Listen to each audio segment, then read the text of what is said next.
ছাত্র জনতার হামলার ভয়ে শেখ হাসিনাকে সাথে নিয়ে যুক্তরাষ্ট্রে গিয়েও ঠাঁই পেলেন না নরেন্দ্র মোদী। বেরিয়ে আসলো চাঞ্চল্যকর তথ্য, জুলাই গণঅভ্যুত্থানে হেলিকপ্টার দিয়ে বোম্বিং করতে চেয়েছিলেন শেখ হাসিনা।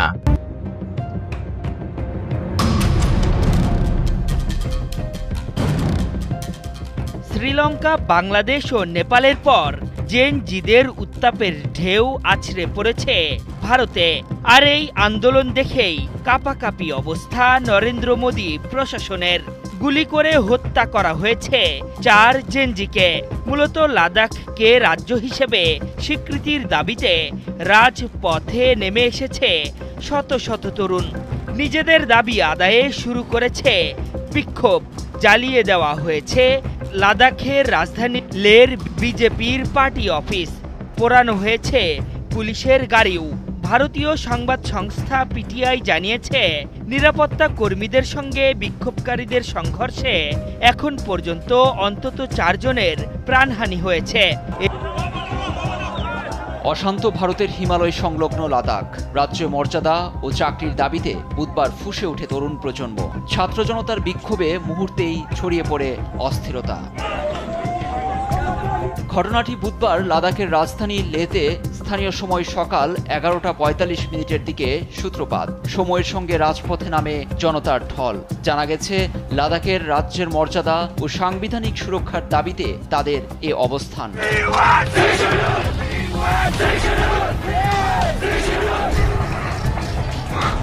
একের পর এক আন্দোলনে উত্তাল হয়ে উঠছে ভারত। কখনো মোদি বিরোধী আন্দোলন, কখনো আবার ধর্মীয় বিভাজনকে কেন্দ্র করে উত্তাল রাজপথ। এবার কোটা আন্দোলনে আবারও রক্তাক্ত হল কাশ্মীরের লাদাখ অঞ্চল। পৃথক রাজ্যের মর্যাদা ও স্থানীয়দের জন্য চাকরিতে কোটা সংরক্ষণের দাবিতে বিক্ষোভে ফেটে পড়ে লাদাখের সাধারণ মানুষ। এ কোনো সাধারণ জনতা নয় রে মোদি, এ বিক্ষুব্ধ জনতা। এই সাধারণ জনতা যার পিছনে লেগেছে তারই 12টা বেজে গেছে। সুপ্রিয় দর্শক শ্রোতা, একটু ফান করলাম। এবার গদি হারাতে যাচ্ছে নরেন্দ্র মোদী। ছাত্রদের আন্দোলনে পদত্যাগ করতে চাচ্ছে নরেন্দ্র মোদী। একের পর এক জেনজি বিক্ষুব্ধ জনতারা এবার খেপে গেছে। মোদীর পদত্যাগ না হওয়া পর্যন্ত আন্দোলন থামবে না। সেই সাথে আমাদের মাননীয় বড় আপা শেখ হাসিনা, তাকেও সাথে নিয়ে যেতে হবে। একা শুধু ভারত থেকে মোদী পালালে হবে না, শেখ হাসিনাকেও নিয়ে পালাতে হবে। সুপ্রিয় দর্শক শ্রোতা, আজকের এই ভিডিওতে খুবই চাঞ্চল্যকর তথ্য রয়েছে। ইতিমধ্যে ভিডিও শুরুতেই যে বিশেষ অংশগুলো দেখিয়ে আজকের এই ভিডিও শুরু করেছি, সম্পূর্ণ ভিডিওটি থাকছে প্রমাণ সহকারে আজকের এই ভিডিওতে। অবশ্যই ধৈর্য ধরে সম্পূর্ণ তথ্যটি জানতে হলে পুরো ভিডিওটি দেখতে থাকুন। দর্শক শ্রোতা, কে কোন জেলা থেকে আজকে আমাদের এই ভিডিওটি দেখছেন অবশ্যই কমেন্টসের মাধ্যমে জানিয়ে দিন। দয়া করে আজকের এই ভিডিওটি আপনারা সোশ্যাল মিডিয়াতে শেয়ার করে দিন। চ্যানেলে যদি নতুন হয়ে থাকেন, প্রতিনিয়ত সবার আগে আপডেট নিউজগুলো পেতে আমাদের এই চ্যানেলটি সাবস্ক্রাইব করে রাখুন ও একটি লাইক দিয়ে দেখতে থাকুন সম্পূর্ণ ভিডিওটি। 2024 সালে 5 আগস্ট বাংলাদেশের রাজনৈতিক ইতিহাসে এক অতিমাত্রায় নাটকীয় মুহূর্ত। দেশের অভ্যন্তরে ছাত্র জনতার তীব্র আন্দোলন এবং রাস্তায় ব্যাপক সহিংসতার মধ্যে দেশের সাবেক প্রধানমন্ত্রী শেখ হাসিনা পদত্যাগ করে। কিন্তু সেই পদত্যাগের সঙ্গে যুক্ত হয়ে যায় আরও এক চাঞ্চল্যকর ঘটনা। তার সঙ্গে আশ্রয় নেওয়া এবং ভারতের মাধ্যমে যুক্তরাষ্ট্রে যাওয়ার চেষ্টা। এই ঘটনা আন্তর্জাতিক রাজনীতিতে এক দানাবাঁধা সৃষ্টি করে। শেখ হাসিনার পদত্যাগের পিছনে প্রেক্ষাপট হলো বাংলাদেশের ছাত্র জনতার আন্দোলন ক্রমশ তীব্র রূপ ধারণ করে। সরকারি কর্মকর্তাদের ভাষ্য অনুযায়ী এই আন্দোলনের সময় প্রায় 2000 জন নিহত হয়েছে এবং 5000-এর বেশি মানুষ আহত হয়েছে। এই উত্তাল পরিস্থিতিতে শেখ হাসিনা নিরাপত্তার জন্য ভারতের দিকে রওনা হন। ভারতের সেনাবাহিনীর একটি বিশেষ বিমান তাকে দিল্লি পৌঁছে দেয় এবং ভারতীয় সরকার তাকে প্রাথমিক আশ্রয় দেয়। ভারতে পৌঁছানোর পরও শেখ হাসিনা নিশ্চিন্ত হননি। ভারতের আভ্যন্তরীণ রাজনৈতিক পরিস্থিতি এবং দেশের ছাত্র জনতার সমর্থিত নয়া আন্দোলনকে ভয় করে তিনি যুক্তরাষ্ট্রে যাওয়ার চেষ্টা করেন। ভারতের পক্ষ থেকে তাকে একটি ট্রাভেল ডকুমেন্ট প্রদান করা হয়, যা তাকে বিদেশে ভ্রমণের সুযোগ দেওয়া হয়। কিন্তু যুক্তরাষ্ট্রের অভ্যন্তরীণ নীতি, রাজনৈতিক অবস্থান এবং নিরাপত্তা বিবেচনায় তাকে আশ্রয় দেওয়া হয়নি। যুক্তরাষ্ট্রের অভ্যন্তরীণ সুরক্ষা সংস্থা স্পষ্ট করে জানিয়েছে এই মুহূর্তে তারা কোনো রাজনৈতিক আশ্রয় বা পলিটিক্যাল অ্যাসাইলাম দিতে রাজি নয়। এদিকে ভারতে মোদী সরকারের অবস্থান এই ঘটনার মধ্যে একটি গুরুত্বপূর্ণ দিক। নরেন্দ্র মোদী, যিনি ভারতের প্রধানমন্ত্রী এবং আন্তর্জাতিক কূটনীতিতে খুবই সক্রিয়, তৎপরভাবে চেষ্টা করেছিলেন শেখ হাসিনার সুরক্ষা ও রাজনৈতিক অবস্থান নিশ্চিত করতে, কিন্তু মোদী যুক্তরাষ্ট্রে শেখ হাসিনাকে পৌঁছে দেওয়ার সময় তার প্রয়াস ব্যর্থ হয়েছে। ভারতের ছাত্র জনতার আন্দোলন এবং দেশীয় রাজনৈতিক চাপ মোদীর এই প্রচেষ্টাকে ব্যর্থ করে দেয়। বাংলাদেশ সরকারও তাদের প্রতিক্রিয়া জানায়। তারা শেখ হাসিনাকে দেশে ফিরিয়ে আনার জন্য আইনি এবং কূটনৈতিক চাপ শুরু করেছে। আন্তর্জাতিক আইন বিশেষজ্ঞরা বলছেন এটি কেবল বাংলাদেশের আভ্যন্তরীণ ইস্যু নয়, বরং দক্ষিণ এশিয়ার রাজনৈতিক স্থিতিশীলতার জন্য সম্পর্কিত। ভারত ও যুক্তরাষ্ট্রের অবস্থান এই জটিল পরিস্থিতিকে আরও ঘনীভূত করছে। শেখ হাসিনার পদত্যাগ এবং আশ্রয় নেওয়ার ঘটনাটি শুধু রাজনৈতিক নয়, মানবিক দিক থেকেও গভীর প্রতিক্রিয়া সৃষ্টি করেছে। ছাত্র জনতার আন্দোলন, রাজনৈতিক ভয়ঙ্কর পরিস্থিতি এবং আন্তর্জাতিক পর্যায়ে বিভিন্ন দেশে প্রতিক্রিয়া মিলিয়ে এটি একটি বহুমাত্রিক ইস্যুতে পরিণত হয়েছে।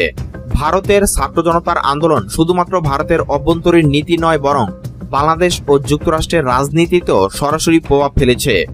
বিশ্লেষকরা বলছেন এই ঘটনার মাধ্যমে দেখা যাচ্ছে কিভাবে আন্তর্জাতিক রাজনীতি এবং দেশীয় আন্দোলন একে অপরের সঙ্গে জড়িয়ে পড়ে। মোদী সরকার চেষ্টা করেও আন্তর্জাতিক চাপ এবং দেশীয় ছাত্র জনতার আন্দোলনের কারণে শেখ হাসিনাকে নিরাপদভাবে যুক্তরাষ্ট্রে স্থানান্তর করতে ব্যর্থ হয়েছে। এটি প্রমাণ করছে কেবল রাজনৈতিক ক্ষমতা এবং আন্তর্জাতিক সম্পর্ক যথেষ্ট নয়, সরাসরি জনগণ এবং সামাজিক আন্দোলনও বড় ভূমিকা রাখে।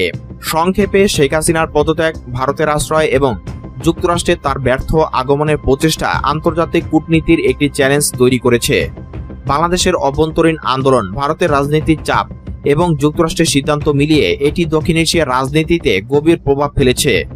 ভবিষ্যতে এই ঘটনার প্রতিফলন বাংলাদেশের এবং ভারতের ভোট ব্যাংক, রাজনৈতিক সম্পর্ক এবং আন্তর্জাতিক কূটনীতিতে দেখা যাবে। শেখ হাসিনার পদত্যাগ, ভারতের আশ্রয় এবং যুক্তরাষ্ট্রে ব্যর্থ আগমন প্রমাণ করছে কিভাবে স্থানীয় আন্দোলন এবং আন্তর্জাতিক কূটনীতি একে অপরের সঙ্গে সম্পর্কিত। মোদীর প্রচেষ্টা ব্যর্থ হয়েছে, ছাত্র জনতার আন্দোলন কার্যকর হয়েছে এবং আন্তর্জাতিক প্রতিক্রিয়া জটিল পরিস্থিতি তৈরি করেছে। এই ঘটনা ভবিষ্যতে দক্ষিণ এশিয়ার রাজনৈতিক মানচিত্রে দীর্ঘমেয়াদী প্রভাব ফেলবে। বিজেপির পার্টি অফিস পোড়ানো হয়েছে, পুলিশের গাড়িও। ভারতীয় সংবাদ সংস্থা পিটিআই জানিয়েছে নিরাপত্তা কর্মীদের সঙ্গে বিক্ষোভকারীদের সংঘর্ষে এখন পর্যন্ত অন্তত 4 জনের প্রাণহানি হয়েছে। এছাড়া আহত ছাড়িয়েছে শতাধিক। পরিস্থিতি নিয়ন্ত্রণে আনতে কারফিউ জারির তথ্য দিয়েছে সংবাদ সংস্থাটি। সংস্থা রয়টার্স জানিয়েছে লাদাখকে রাজ্য হিসেবে স্বীকৃতি দিতে আন্দোলন করছে তরুণরা। এই অঞ্চলটিকে সংবিধানের 6ষ্ঠ তফসিলের আওতাভুক্ত করে পূর্ণ রাজ্যের মর্যাদার দাবিতে লেহ শহরে বিক্ষোভ শুরু করেছে স্থানীয়রা। সেই সাথে লাদাখের জন্য একটি পৃথক পাবলিক সার্ভিস কমিশন গঠন, লেহ এবং কার্গিল জেলার জন্য পৃথক পৃথক লোকসভা আসনের বন্দোবস্ত করার দাবি করে আসছে তারা। দীর্ঘদিন ধরে এসব দাবি জানিয়ে আসলেও কেন্দ্র সরকার তাতে মোটেও কর্ণপাত করেনি।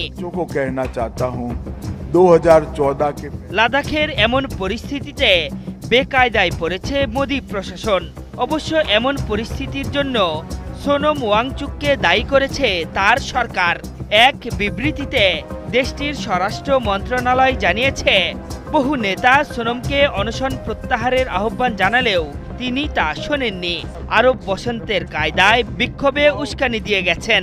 শুধু তাই নয়, নেপালের জেনজি আন্দোলনের উল্লেখ করে জনগণকে বিভ্রান্ত করেছেন বলেও দাবি করা হয় বিবৃতিতে।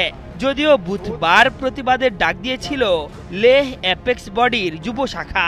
মূলত সেই দল বিক্ষোভে অংশ নেওয়ার পরপরই উত্তপ্ত হয়ে ওঠে লাদাখের রাজধানী। এদিকে লাদাখকে রাজ্য হিসেবে স্বীকৃতি দিতে দীর্ঘদিন ধরেই সরব 3 ইডিয়টসের বাস্তব জীবনের র্যাঞ্চখ্যাত সোনম ওয়াংচুক। এজন্য তিনি বেশ কয়েকবার অনশনেও বসেছেন। তবে লাদাখে বুধবারের বিক্ষোভ নিয়ে ক্ষোভ প্রকাশ করেছেন খোদ ওয়াংচুক। বলেছেন শান্তিপূর্ণ প্রতিবাদ হেরে গেল সহিংসতার কাছে। তবে তিনি এও জানান লাদাখের রাজনৈতিক দলগুলো অযোগ্য, তারা তরুণ প্রজন্মকে সঠিক দিশা দেখাতে ব্যর্থ হয়েছে। তিনি এও বলেছেন, দীর্ঘদিন ধরে জমতে থাকা আগুনেরই বহিঃপ্রকাশ এই বিক্ষোভ। अपने संविधान के अधिकारों को पूरा करने के लिए পরিস্থিতি নিয়ন্ত্রণে আনতে লাদাখের রাজধানীতে কারফিউ জারি করেছে কেন্দ্র সরকার। পাশাপাশি 5 বা ততোধিক লোকের সমাবেশ নিষিদ্ধ করতে বিএনএসএস এর ধারা 163 এর অধীনে নিষেধাজ্ঞা আদেশ জারি করেছে। বর্তমানে সেখানে থমথমে পরিস্থিতি বিরাজ করছে। भारत में स्टार्टअप सिस्टम আশরাফুল